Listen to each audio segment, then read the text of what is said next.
Hey guys, my name is Words. I'm going to show you a quick build that you can put together if you like to play the Huntress and you like to go around slapping people and leave them for death. Anyway, it's going to be very simple, and you can see on the screen all the skills that I have going on. But do not worry about any of that. We're only going to use a few skills because this build is only about the Act 1. So these are the skills and support gems that you need to prioritize. You're gonna go with Explosive Spear because those skills are very early on. You can get everything very early on. Disengage, Rake, and then Spearfield. Now Rake, you're gonna get at level 3 gem, and Spearfield is gonna be your level 5 gem. Now we're gonna go on the maxroll website and I'm gonna show you the planner, and you can use this for your convenience. And we're just gonna go over everything real quick. So a link will be in the description for you, and you can just come here and take a look at everything. Like I said, what you were about early on is going to be the Explosive Spear. And with the Explosive Spear, because it's an early skill, it's gonna be easy for you to get to it. So with the Explosive Spear, we are going to support it with Overabundance, because with Overabundance, you have one extra you can throw. Without Overabundance, when you throw the Explosive Spear, and if you throw another one, then one will disappear. So with the Overabundance, you'll be able to throw 2 together, and you can do more damage that way, the more that you are able to throw. So that's why the +1 to limit does for you. And then we're also going to support Explosive Spear with Fire Infusion for an extra 25% fire damage. Next is going to be Disengage. Disengage is basically a mobility skill that can also help you do more damage. So take this as soon as you can. We're going to support Disengage with Concentrated Effect for an extra 30% area damage. And we also have Bloodlust on there.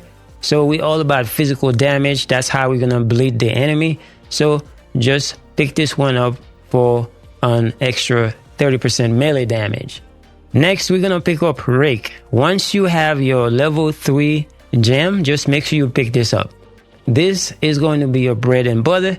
This is gonna help you kill not only little enemy, but also beefy enemies like elites and bosses. So that's the reason why it's very important that you pick this up. Then we're gonna support Rake with Stomping Ground for that between 100% to 150% of your strength as physical damage. We're all about the physical damage because this is what's gonna allow you to bleed the enemies to death. And then it's got a very nice effect to it when you use it. You can see the ground kind of shaking and then do more damage. Now, our next skill is going to be Spearfield. Now, this is going to come later on because this requires a level 5 skill gem for you to craft. But once you get this, your build is really going to take enough because this is going to help you tremendously to actually take care of not only trash mob, but also big enemy. Now, we are going to support this with Rage. Now, the reason being is because Rage is going to give you extra buff to destroy beefy enemies.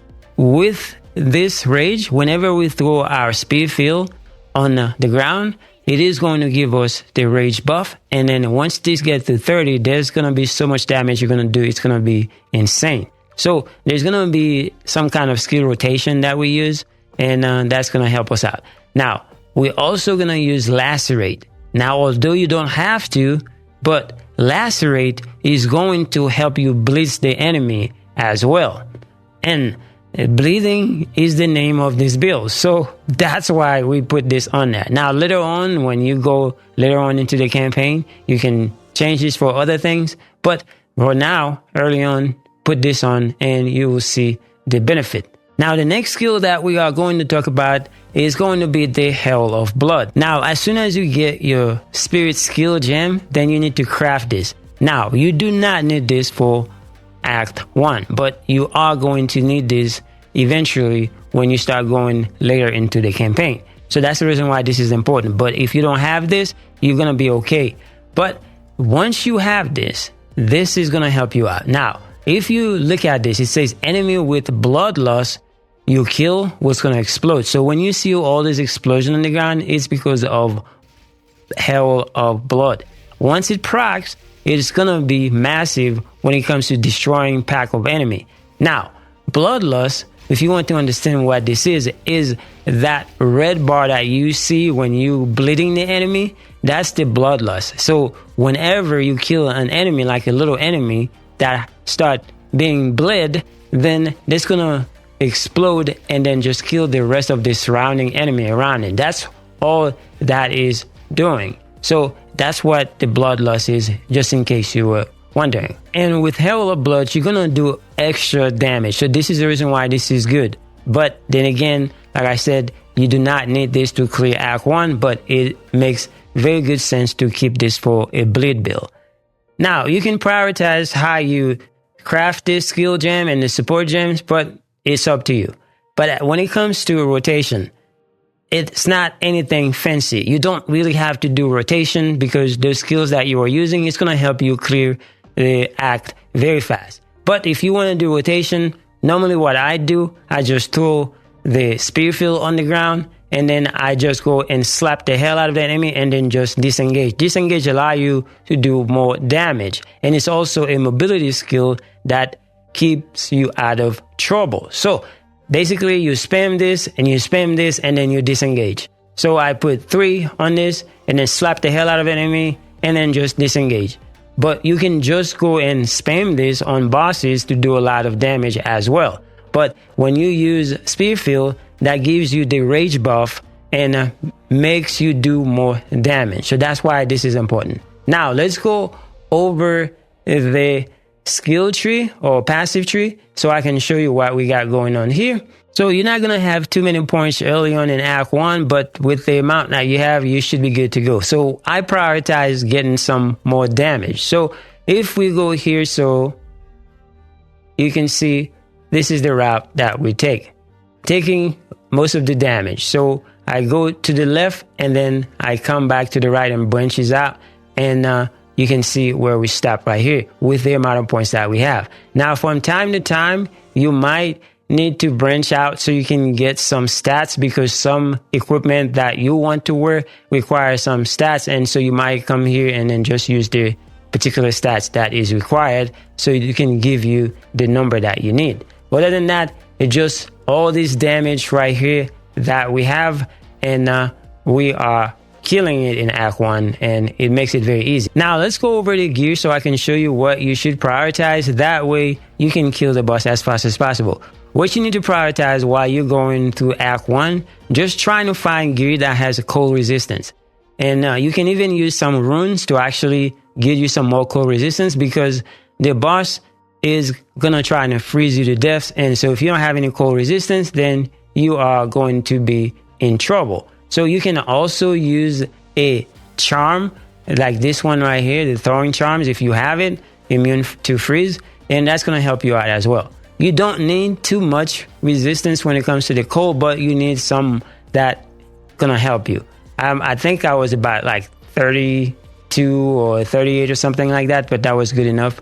But you should be good to go. Other than that, trying to find a spear that has some physical damage on it. Now, the one that I have here is not too high, but whatever you can find, just use it. And also just put some iron rune on there if you want. That way you can get more physical damage, or whatever you have available. Just make sure you put something in there to help you out. And the rest of it, just make sure that you always upgrade your flask for both the mana and also the life one. So trying to get the best that you can find. But one important thing, when you see where it says gain 0.15 charges per second, this is very, very helpful if you can get this on either the mana one and also the flash one. And this means that you're always gonna keep getting charges even when you are fighting bosses. So that's the reason why this is very important. Other than that, there's nothing much to it. You're not gonna find the perfect gears. Just use what you get and you should be good to go. And you should be able to clear the first act very fast. So hopefully this helps you out. Thank you so much for watching. I will see you guys in the next one.